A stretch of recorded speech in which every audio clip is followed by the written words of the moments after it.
Today we will be building a simple database query and exposing it through a saga for testing. We start by opening the query screen inside the configuration app. From here, we click Create New and assign an ID to our query.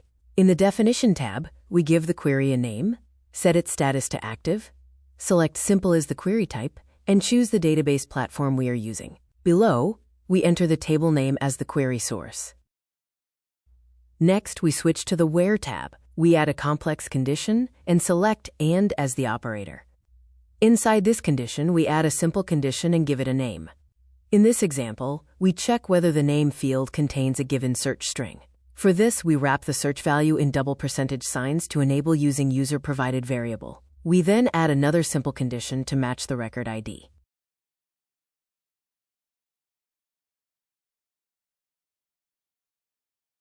Now we switch to the Join tab.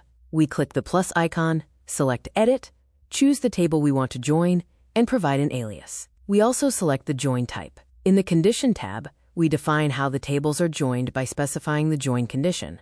Once saved, our query is ready to be used.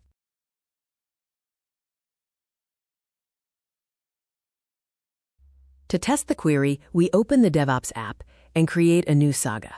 This saga will contain a single step.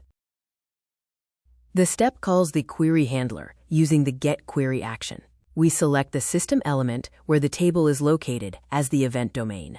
We pass the required parameters to the input element and define an output element of our choice. Lastly, we select the query we created.